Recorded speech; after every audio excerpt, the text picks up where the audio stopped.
Сергей, ты снова видел обувь у двери соседа? Да, Анна, я заметил. Опять стоят ботинки у двери. Меня это немного раздражает. Это ведь общий коридор. Мне тоже не очень нравится. Это не очень удобно. Иногда я чуть не споткнулась об его кроссовки. Я тоже, особенно утром, когда я спешу на работу. Как думаешь, почему он так делает? Может, у него нет места в прихожей. Но все равно, можно же убирать обувь. Согласен, в нашем доме так никто больше не делает. Даже дети свои туфли ставят у себя. Наверное, сосед просто не задумывается об этом. Возможно. Он недавно переехал из Казани, кажется. А, может, это в Казани нормальная привычка? Не знаю, но здесь принято держать обувь внутри. Мне неудобно говорить об этом напрямую. Я могу поговорить, если хочешь. Спасибо, Сергей, но, может, лучше вместе? Да, вдвоем будет легче и спокойнее. Только давай скажем аккуратно, чтобы не обидеть. Конечно. Просто объясним, что так проще для всех. Кстати, я слышала, что его зовут Николай. Да, Николай. Я встречал его пару раз на лестнице. Он кажется добрым. Думаю, он поймет нас. Я тоже надеюсь, все будет хорошо. Ты видел, какие у него красивые туфли? Да, замшевые, синие. Я заметил. Наверное, он заботится о них и не хочет пачкать. Логично. Но в коридоре все равно пыльно. В следующий раз скажем ему аккуратно. Договорились. Главное, спокойно и вежливо. Спасибо за поддержку, Сергей. Пожалуйста, Анна, все решим вместе. Ой, Андрей, посмотри, снова 100 сообщений в чате семьи. Да, Оля, я уже не успеваю читать все эти сообщения. Кажется, сегодня все пишут без остановки. Вчера даже бабушка прислала 5 фото с дачи. Я видел, а папа опять спорил с дядей Петей о рыбалке. Мне нравится, что все общаются, но читать все сложно. Особенно, когда на работе, телефон все время пикает. Я уже отключила звук чата, а ты? Да, иначе невозможно сосредоточиться. Я боюсь что-то важное пропустить, если не читаю. Обычно важное пишут отдельно или звонят. Марина вчера просила принести ей книги для школы. Я не видела, уже поздно принесем. Нет, она сказала, что завтра будет дома до обеда. Хорошо, я напишу ей прямо сейчас. Ты заметила, что тетя Люда каждый день шлет рецепты? Да, и все очень вкусные. Я сохранила пирог с яблоками. Пирог был очень хороший, спасибо, что испекла. Я думаю, что нужно сделать отдельный чат для рецептов. Отличная идея. Тогда будет проще найти нужное. А как ты думаешь, стоит ли удалять старые сообщения? Наверное, да. Их стало слишком много в чате. Но иногда так приятно читать старые шутки семьи. Ты права. Это хорошее воспоминание. Нужно написать, чтобы все не отправляли мемы подряд. Согласен. Особенно дядя Петя. Он каждый час пишет. Зато скучно не бывает. У нас веселая семья. Когда-нибудь устроим семейную встречу, а не чат. Да, жаль, все живут в разных городах. Москва, Тула. Но зато благодаря чату мы всегда вместе. Ты уже ответил дедушке? Он спрашивал про поездку. Еще нет, сейчас отвечу. Надо не забыть детали. Давай вместе посмотрим, что еще писали сегодня. Давай, вдруг что-то важное пропустили? Посмотри, Олег, наш цветок снова зеленый. Правда? Я думал, он уже погиб. Я тоже так думала, но появились новые ростки.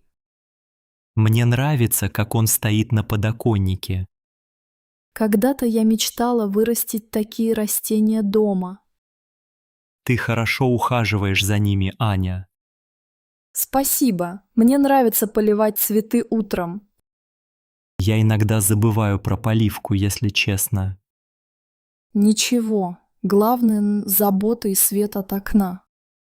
А сколько дней этот цветок был без листьев? Наверное, почти месяц. Я уже хотела выбросить его. Хорошо, что не выбросила. Он крепкий.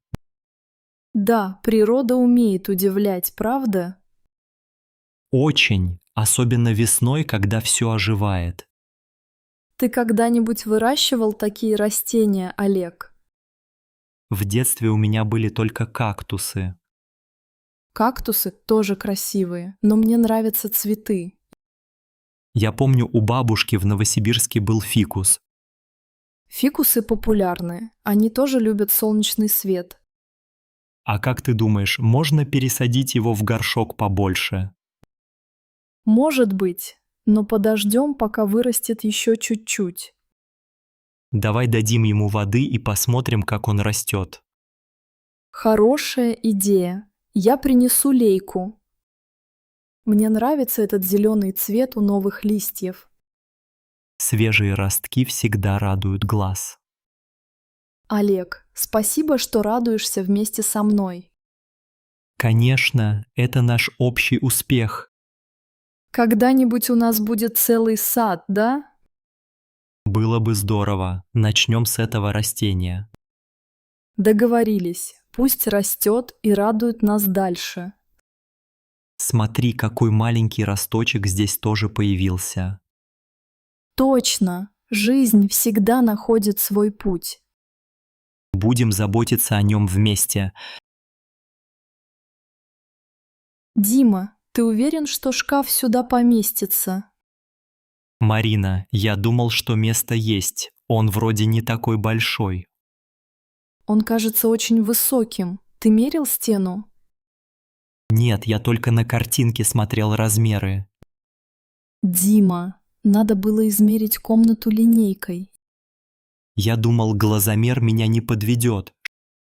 Шкаф не проходит через дверь. Что делать?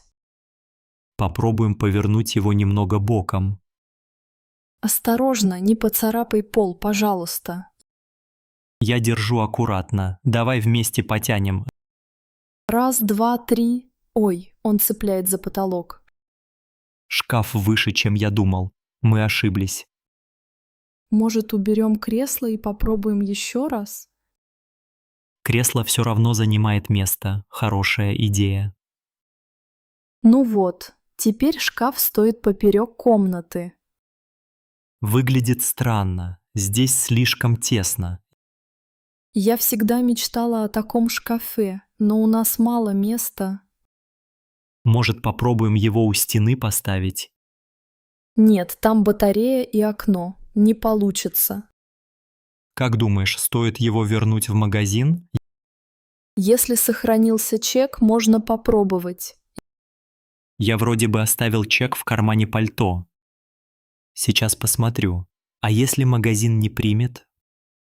Попробуем продать через интернет. Авито, например.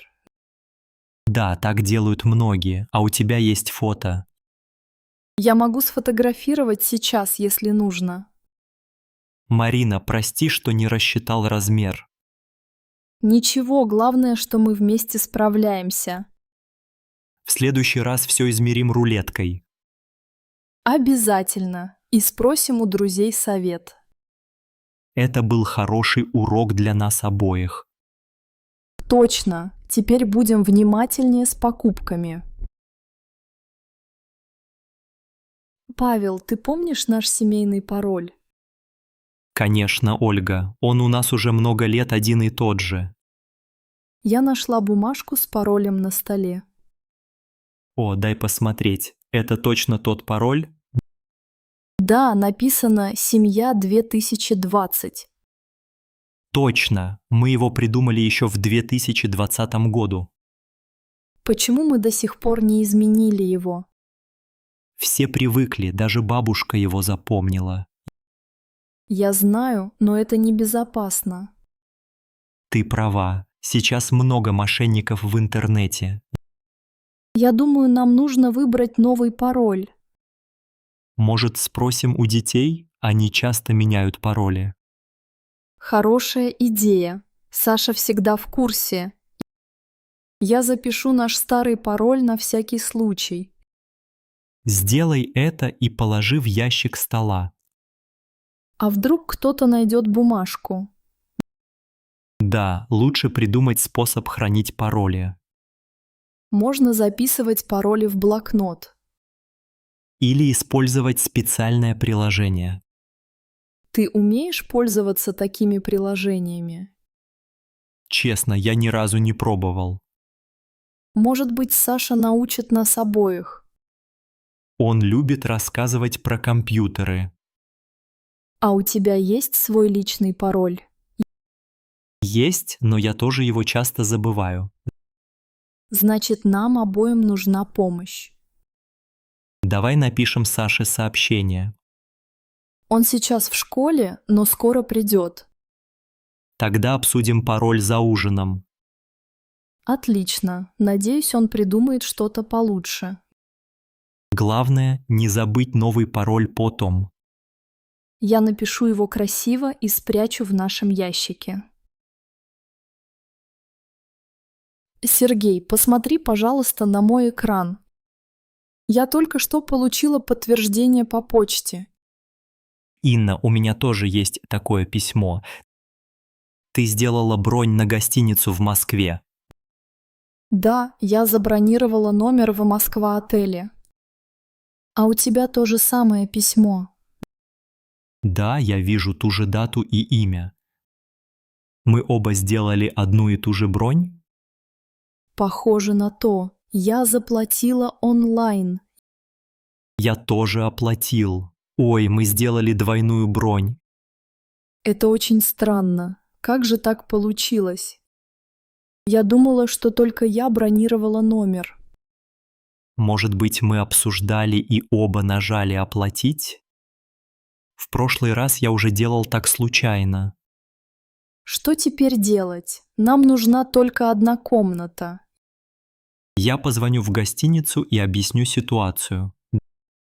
Да, давай попробуем отменить одну бронь. Ты сохранила номер заказа? Да, вот он в письме. 245836. У меня номер такой же. Интересно.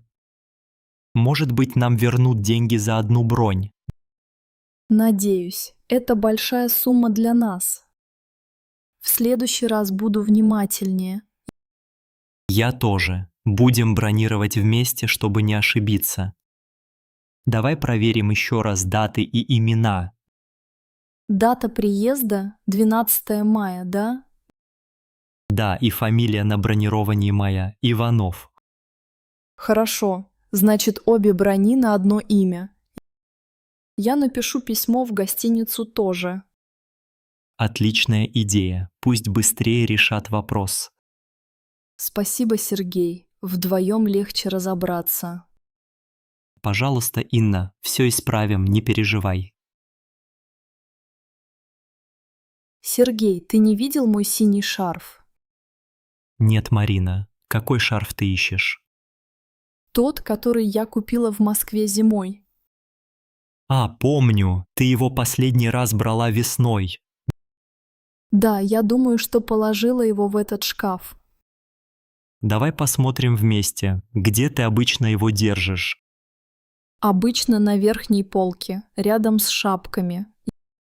Я вижу там только серую шапку и перчатки.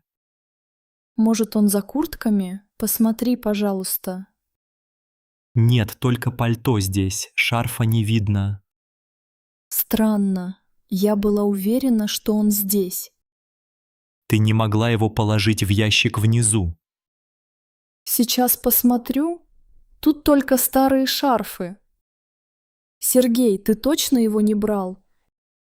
Нет, мне твой шарф не нужен, честно. Может, я его куда-то убрала, чтобы не потерять?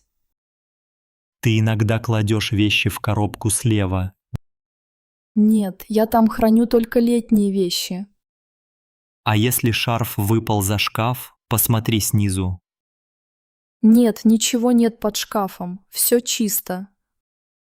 Может, ты оставила его у Ольги? Нет, я не была у нее уже месяц. Может быть, ты положила шарф в сумку? Я посмотрю свою сумку. Нет, его нет. Какой загадочный шарф. Куда он мог исчезнуть? Иногда вещи прячутся прямо перед глазами. Точно. Может, я просто его не замечаю? Давай вместе пересчитаем все шарфы на полке. 1, 2, 3. Синего нет. Может, ты его отдала кому-то из детей? Нет, дети любят зеленые и красные шарфы. Может быть, шарф найдется, когда мы не ищем. Наверное. Спасибо, что помог мне искать, Сергей. Ты слышишь этот шум за стеной? Да, опять сосед что-то чинит. Почему он всегда шумит вечером? Видимо, у него только тогда есть время.